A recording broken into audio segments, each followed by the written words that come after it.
Dito na naman tayo sa another episode ng ating vlogs. Badong Aratelis po. Pag-uusapan natin ngayon, ito po, no? 12 na po ang ini-endorso ni Tatay Digong. Dinagdagan niya po yung endorsement, no? Na Duterte. Ngayon po, dinagdag niya po sa endorsement si Unasan at saka si Kerubin. Yan po ang update ng kanyang anak na si Congressman Paulo Duterte mula po sa The Hague, Netherlands. Pag-uusapan din po natin, ito po, no, yung buwelta po ni Cynthia Villar dito po sa akusasyon sa kanya na siya yung parang sa kanya po sinisisi, no, ni Auntie Claire yung pagtaas po ng presyo ng bigas.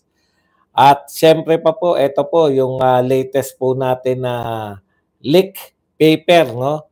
Meron pong leak na kumakalat na papeles na plano po, no? Yung plano ng atake ng mga pro-BBM forces dito po sa mga Duterte. So nakalatag po dun, pero ito naman po ay pinabulaanan nito pong mga taga-administrasyon. Kaya lang kung titignan po natin, mukhang tama po, no, yung naroon po sa kumakalat na papel na to. Hindi pa naman natin nakikita.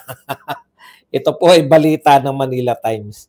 Yan po mga pag-uusapan natin, pero bago yan, kung bago ka pa lang dito sa ating channel, mag-subscribe ka na. Dahil ito lang ang tayong channel na may kinikilingan, may pinapanigan, una sa balita, huli sa impormasyon, kaya ano pang iniintay nyo? Pindot na, okay. Pag-usapan natin, no? Ito na po, mula po sa Netherlands, yung nagpa-interview po si Congressman Pulong Duterte sa labas po ng kulungan ni Tatay Digong o yung maganda naman po, no? Masaya naman po si Congressman Pulong na binalita niya po yung latest kay Tatay Digong, no? Yun nga po, Duterte plus 2 na po ang endorsement. Ang pinakabagong endorsement po ni Tatay Digong ay si ano po, anong pangalan nito? Si Kerubin po at si Honasan. Ayan. So yan po, kompleto na po, 12 na po ang endorsement ni Tatay Digong. So yun po ang kanyang bagong endorsement. Pero pwede nyo rin naman, no? Kasi mukhang malayo pa po si Unasan tsaka si Kerubin. Kung kayo po ay gusto nyo pong madagdagan yung panalo, kasi baka malusutan tayo, pwede rin nyo namang suportahan yung in-endorse ni BP Sara. Basta yung Duterte, siguraduhin po natin yung Duterte, tapos plus 2, mamili na lang kayo, plus 2 ni Tatay Digong, plus 2. Siyempre, mas pabor ako sa plus 2 ni Tatay Digong dahil wala po tayong nakikita, no? Wala po tayong nakikita na kontra dito kay dating Senador Unasan at tsaka to si Kerubin. Ayan. Tapos, masayang-masaya po na binabalita. Alam nyo, tuwan-tuwa po si Pulong. Bago niya makita si Pangulong Duterte, hindi ganyan itsura eh. Sabi ni Congressman Pulong na nagbiro, kung si Robin Padilla daw po ay nakita natin ng nakulong, mas astig pa raw po si Tatay Digong ngayon, no?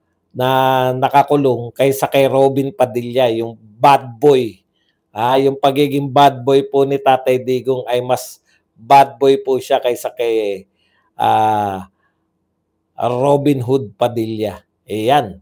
So yan po ang latest at maganda naman daw po na aalagaan si Tatay Digong kaya wag po kayo mag-alala sa kanyang health, no? Mas mukha na raw siyang mayor ngayon. Alagang-alaga. Thank you very much kay Banateros Larne sa pagbibigay ng rose. Okay, pag-usapan po natin, no? Ito pa pong ibang mga balita. Ito nga po, sumagot na po si Cynthia Villar. Kasi Teka lang pala, 2 araw na po napupunan nyo ba? 2 araw na wala si Auntie Claire. Alam po ninyo, ito pong si Auntie Claire, talagang kung ako rin, no? Kung ako rin po ang PCO, ay pagpapahingahin ko muna. Kasi lalo lang po, napupunan nyo po ba? Ang ginagawa po ni Auntie Claire, hindi naman po nang lilinaw eh. Ang ginagawa po ni Auntie Claire, pinapalabo niya po yung mga paliwanag na nagiging dahilan po na lalong nagagalit yung mga Duterte. Akalain nyo, no, na ang pagbintangan, ang pagbintangan po sa parang pinaka-imposible pong paliwanag, no?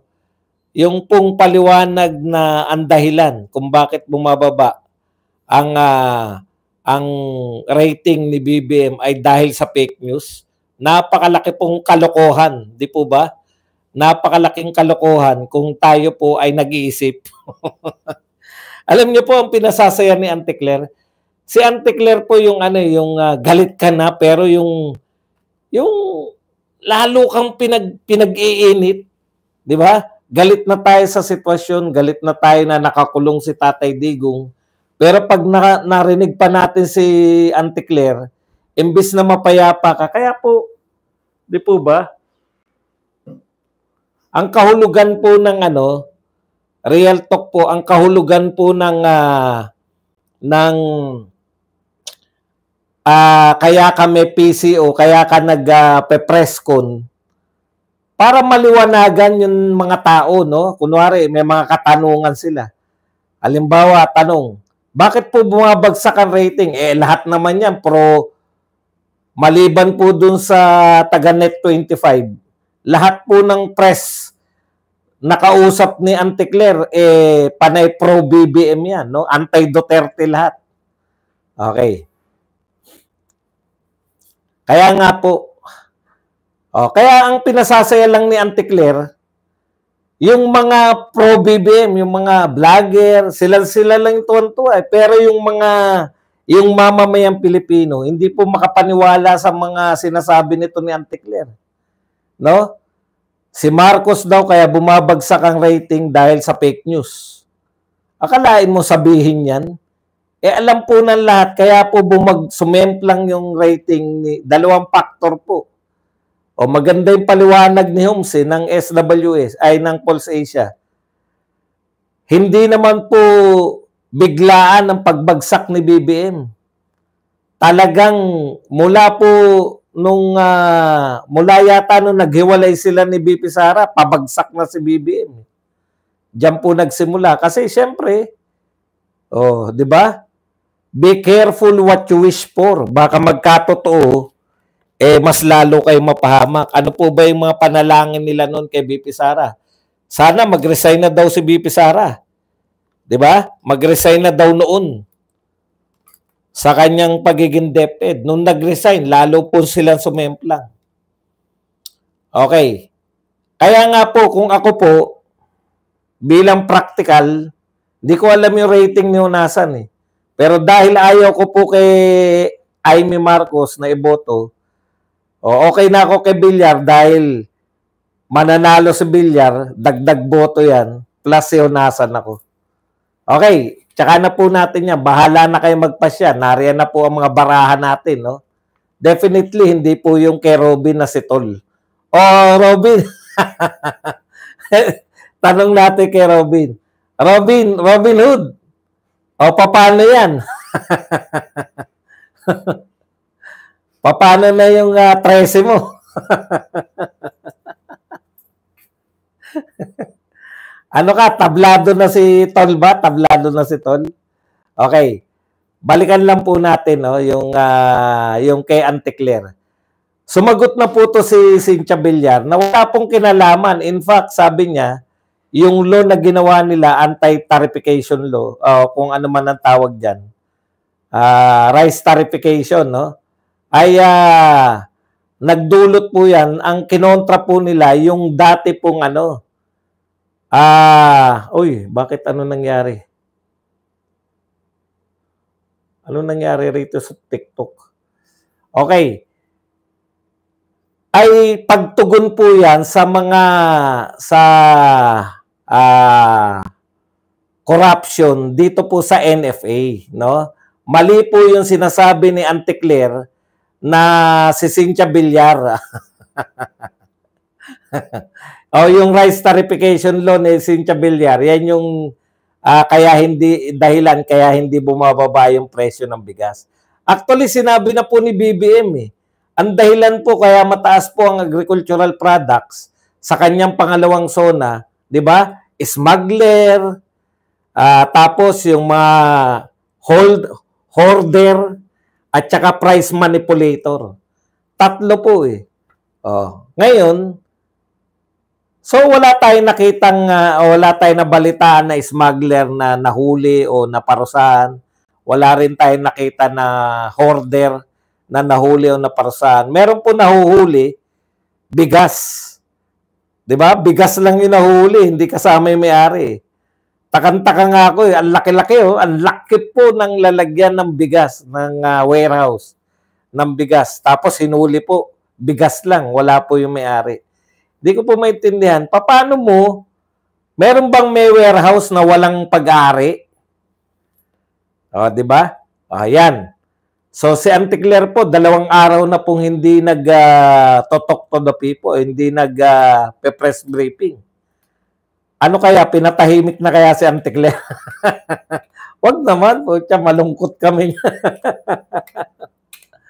Wag nyo naman patahimikin si Auntie Claire. Gusto namin araw-araw. Kasi araw-araw kami may babanatan. Tuwing magsasalita si Auntie Claire, talagang may kapalpakan, di ba? O, nagpa-interview kay Ted Filon. Ano yung pinagsasabi? Ano po yung pinagsasabi? Lumabas daw siya sa... Lumabas daw siya sa bahay, wala naman daw saksakan. Namalengke siya, wala naman daw snatcher. Ano ba naman kayo? Yan si Auntie Claire, ang linaw Lumabas po ako, wala pong saksakan. Nagpunta ako ng palengke, wala namang snatcher. Anong sinasabi niyong mataas ang krimen? Hindi nyo lang binabalita yung mga good news.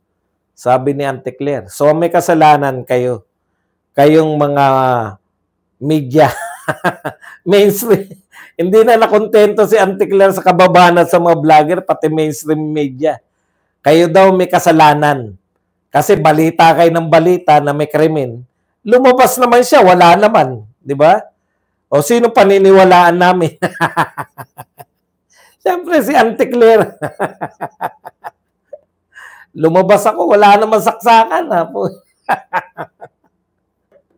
Pangbaliw lang. Okay. Kasi kayong mga GMA, ABS-CBN, TV5, manood kasi kayo sa TV4 para malalaman nyo yung totoong balita. Punta po tayo rito, no? Ito po, latest po to.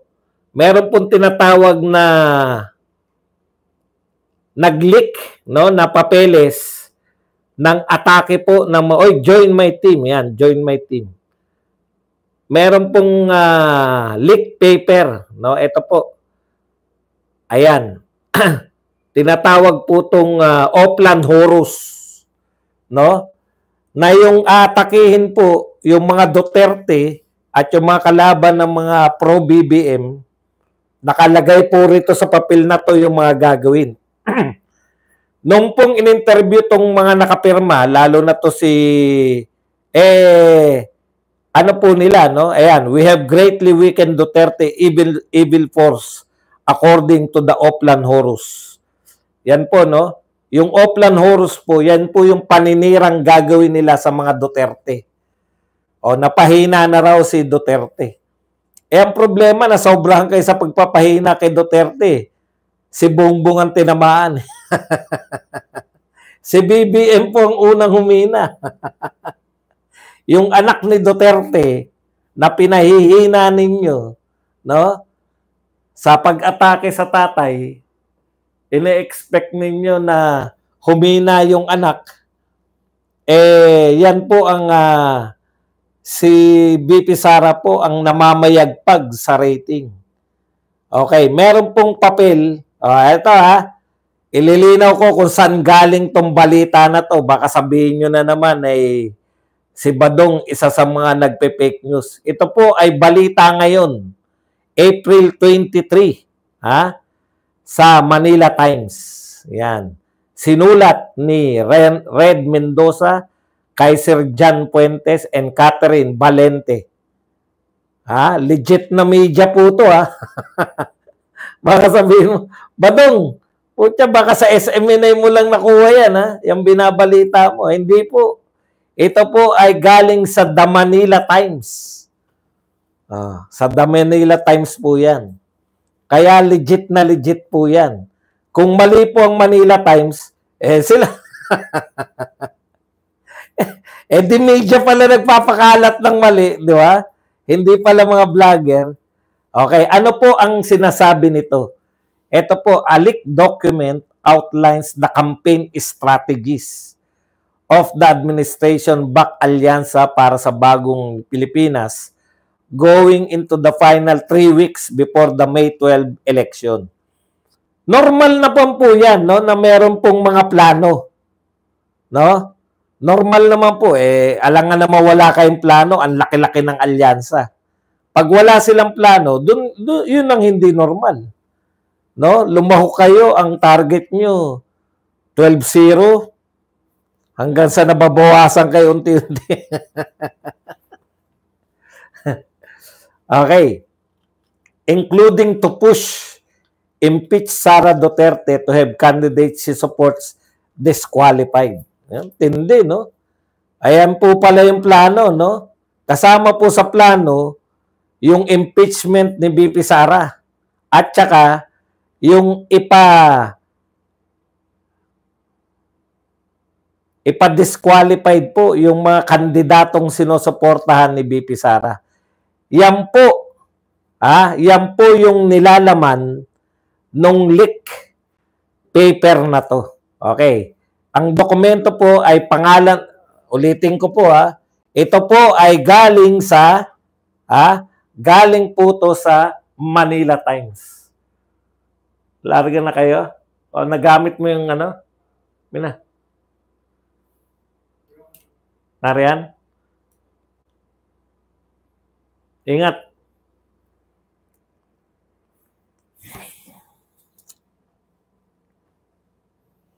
Okay.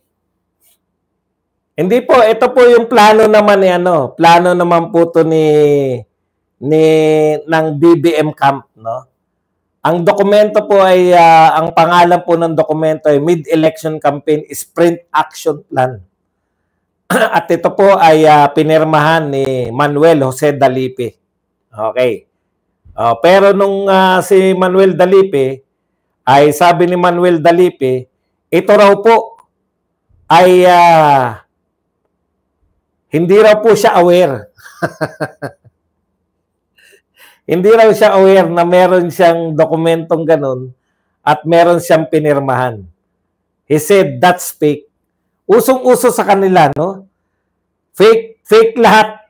Fake news lahat. Okay, tignan natin Siyempre makikita naman natin kung eto ba, plano kasi to Ano pong plano to? Plano po to para manalo sila. Plano po to para sirain lalo yung mga Duterte. Plano po to para ma-disqualify. Basta mananalo sila. Nakita niyo naman, lumantad na si Martin, di ba? Si Martin mismo nagsabi na suportahan natin to slate. So sabi ni Dalipe, ito raw po ay fake news. No? That's fake. Sisihin nyo itong Manila. Fake pala Sige nga. Idedemanda nyo ba yung Manila Times? Tanong ko lang. Kasi kayo, pag fake news yung mga vlogger, demanda agad Eto, Manila Times galing. Idedemanda nyo ba Manila Times? Sige. Hintayin na lang natin ang demanda nyo. Tignan nyo naman po kung sa tingin nyo peke ba to. Tignan nyo yung laman. Okay. Ito po yung laman. We have greatly weakened. Tingnan nyo ha, ito po yung, yung laman ng dokumento. We have greatly weakened Duterte's evil force according to the Oplan Horus. Yan, sabi po ng dokumento. Noting that the Alliance is confident that the forces of former President Duterte would not be able to challenge the leadership of Marcos before 2028. Yan. Okay. So ano raw po yung mga accomplishment ng Oplan Horus na to? Midterm strategy where the creation of core campaign team. O ano ba i-deny nyo dyan? Wala ba kayong core campaign team led by Speaker Martin Romualdez, Tamayo, at saka si Toby Chanco? Ayan. O totoo naman yan. Okay. Ito po the endorsement of VIP candidates such as Erwin Tulfo and former Senators Panfilo Lacson and Manny Pacquiao, Bong Revilla, Lito Lapid, and Makati Mayor Abby Binay, the raising of campaign funds including 8 billion to cover the rallies and logistics and cash propaganda fees. O wala namang masama dito. Bakit nyo i-deny ito? Normal lang naman to. Di ba? O dito po tayo sa may masama. Under attack strategy, tignan nyo po kung ginagawa nila to kasi fake daw eh. The paper included the arrest of former President Rodrigo Duterte. Na-aresto ba si Duterte? Check. Kayo na po magsabi kung fake news ba to. Ito po ang laman ng dokumento eh, di ba? Ang plano nila, kinakailangan ma-aresto si Duterte. Check na, di ba? O ano pa? Obtain arrest warrant from ICC. Investigation of Duterte's war on drugs in the House of Representatives. Check. Meron po bang investigasyon sa war on drugs sa HOR? Meron. O 2 check na. Ikatlo, the launch of impeachment proceedings against Vice President. O meron po bang nag-file ng impeachment? Check na naman. 3. 3 na po ang nilalaman ng dokumento na nagkakatotoo. 3. O, di ba? Una, yung ipakukulong si Duterte. Thank you very much kay Ms. Sheila Rances.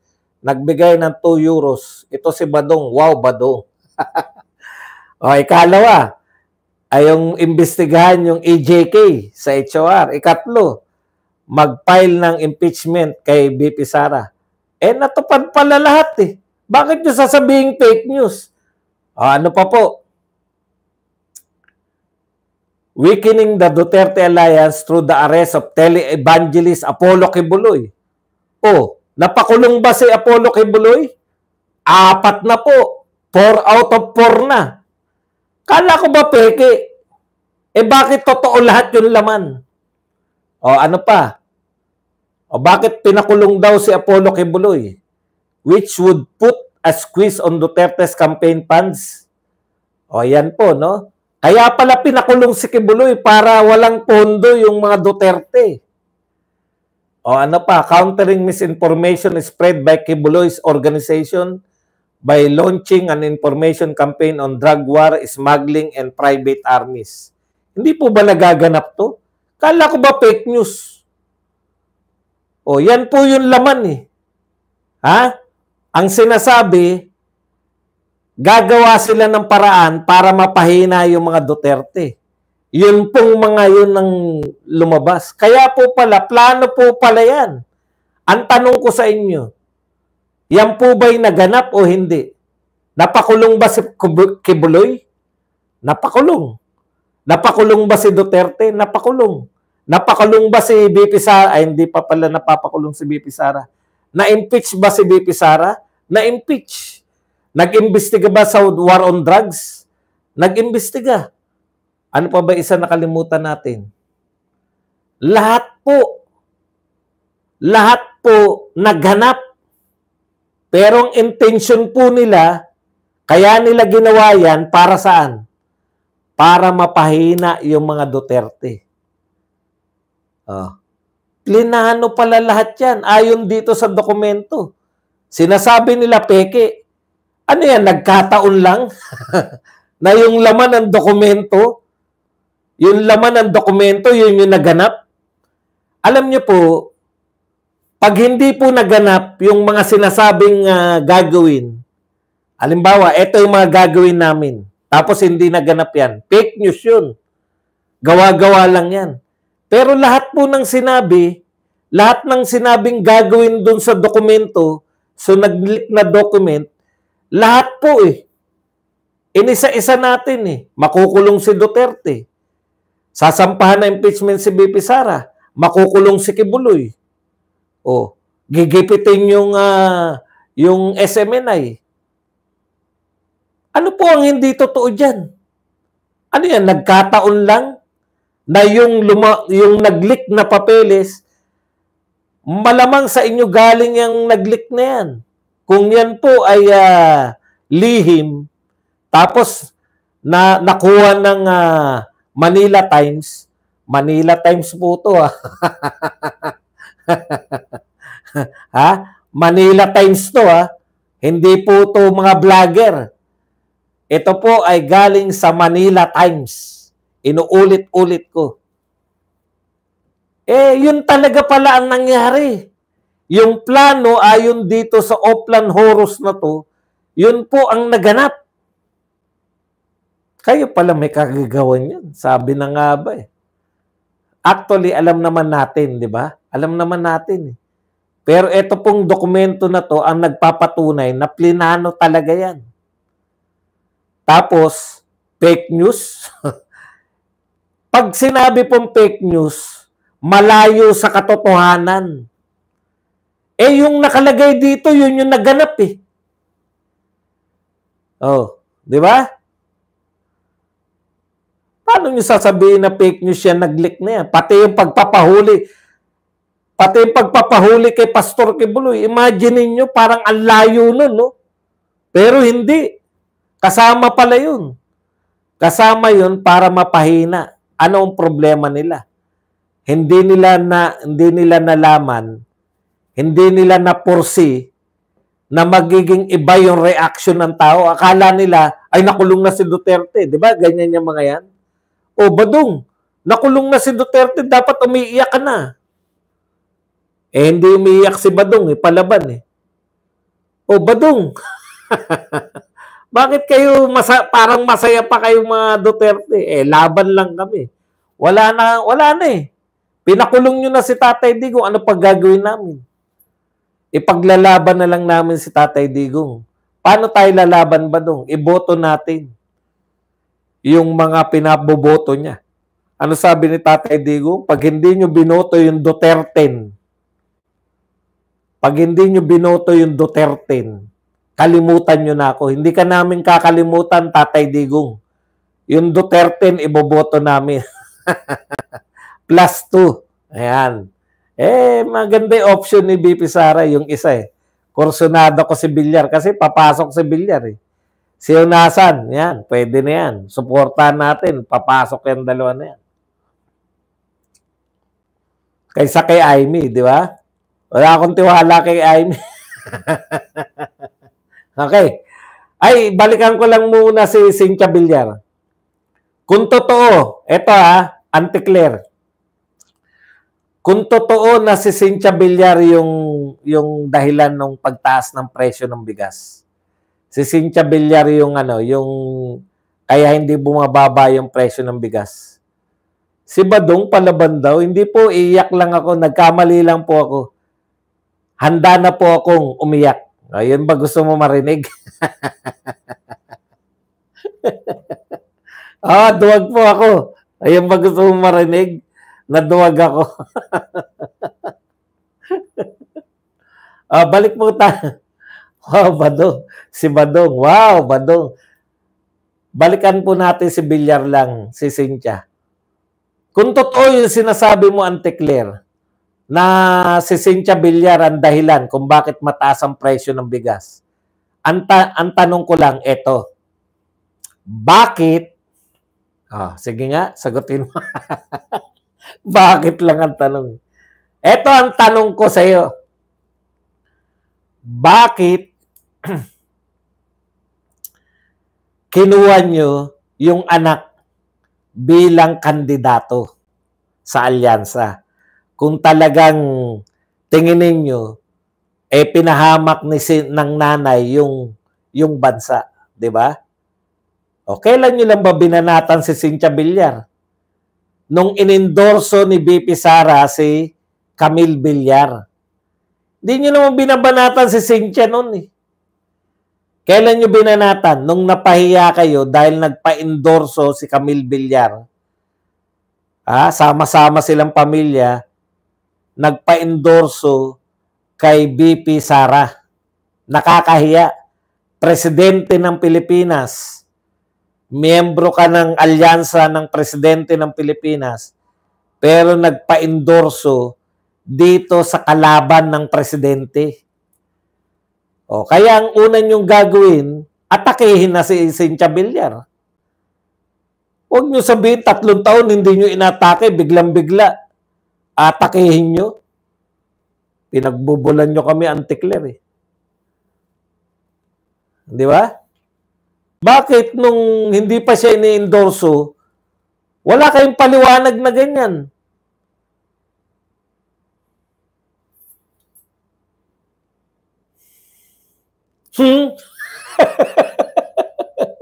Wala na masabi. Na lang. Okay. Ano pa raw ang gagawin nila? Ito yung mga gagawin pa nila ayon dito sa dokumento. Pabibilisin daw yung impeachment.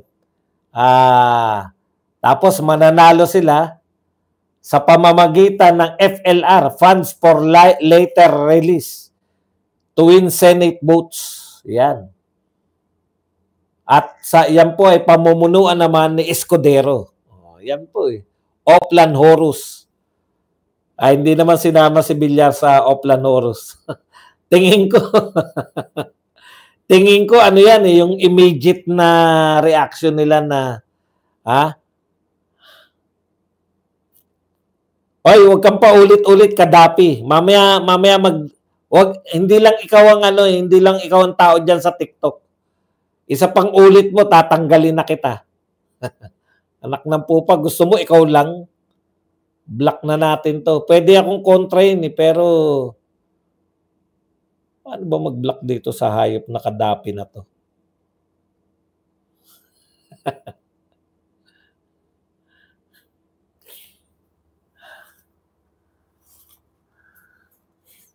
Huwag ka na magpasikat, Perp. Hindi ka kasali.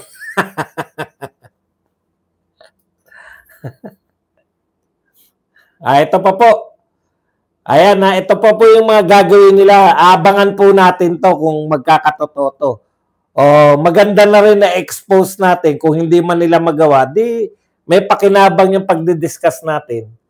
Ayan po, gagamit po sila ng pondo para manalo sila sa Senado. Tapos, ito pa po ang kanilang mga plano, pulling down the ratings of Duterte candidates who benefited from public sympathy. Yan po, target nila. No? Paano pabababain yung mga popularity ng mga Duterte candidates. Ayan. For the former president by working with the ICC to obtain arrest warrants for his key allies. Ayan po. Yun pong ito po yung mga hindi pa po nagaganap pero plano ayon dito sa nag-leak na papel. Yan pong mag-obtain sila ng warrant of arrest para kala Bato at saka kay Bongo.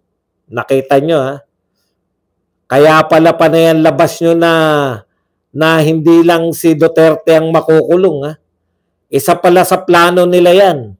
Dahil si Bongo po ay number 1, si Bato po ay pasok, para po hindi na makapangampanya ng mga ayos, tinatakot po nila na magkakaroon ng warrant of arrest. Okay, next. Ano pa? Senators Bongo having the House and law enforcement agencies investigate the drug war and the abuse of confidential funds. Ayan, totoo yan, naganap yan, di ba? Yung confidential funds. Getting key candidates disqualified. Ito po, papadisqualify yung mga key candidates. Naganap na rin po yan, di po ba? Ilang pong mayor yung kakampi natin na pinadisqualify. Katulad ni Alice Go. Hindi po natin biro lang po, biro lang. Hindi po natin kakampi si Alice Go. Nagagandahan lang po tayo kay Alice Go. Hindi po natin siya kakampi. Marami pong pinadisqualify di po ba? Ba't ba hindi ko tumablock? Ayun. Ganun pala, kakaiba pa. Okay. Next. Ano pa yung pwedeng gawin? Getting key candidates disqualified by filing drug and murder cases against Duterte, his son Representative Paulo Duterte, Go de la Rosa in local courts, countering disinformation by shutting down pro-Duterte fake accounts on social media and freezing Duterte assets. Yan po, nagaganap na po yan. Pinapalaganap po nila na may mga Duterte fake accounts, di ba? Nabalitaan na natin yan. Dinidiscuss ko naman nagdaang araw. Tinatalakay po nila, maraming Duterte fake accounts. Papa-take down nila. O yan po, mangyayari na po yan. Tapos ito po, inihintay po natin kung papailan po sa local court ng murder, drug and murder cases si De La Rosa, si Bongo at saka si Paulo Duterte. Ayan po ang laman nitong nag-leak na papeles, no? Grabe, okay lang po kung paano mga ngampanya, no? Grabe po talaga umatake to, no? Itong gobyerno na to. Hindi po amin yan. Saan po natin nabalitaan yan? Sa Manila Times. Ngayon, in fairness, sabi naman ni Dalipe, fake news daw yan. Fake news, naganap na nga yung marami. Napakulong nyo si Tatay Digong. Di ba? Ano pa? Na-impeach nyo si BP Sara. Napakulong nyo si Kibuloy. Tumutugma yung sinasabi nyong fake news eh. Okay. Duterte was impeached. Ayan na po. Yan po yung balita po tungkol dyan. So, susubaybayan po natin yan kung matutupad pa po yung iba. Pag sinampahan po sa local court si Bato, si Bongo, tsaka si Paulo Duterte tungkol sa drugs. Kasi pinalulutang na nila yan eh. Magsasampa na lang sila na reklamo. Okay. So, marami po rito sa nabanggit dito sa leak paper na to ay nagkatotoo na po. At malapit din po sa katotohanan na magkatotoo kasi matagal na nilang sinasabi yan na may lumabas na po sa dyaryo na malapit na lumabas yung warrant of arrest ni Bato. Tapos pinalulutang na rin nila na involved tong mga to sa drugs at saka sa drugs.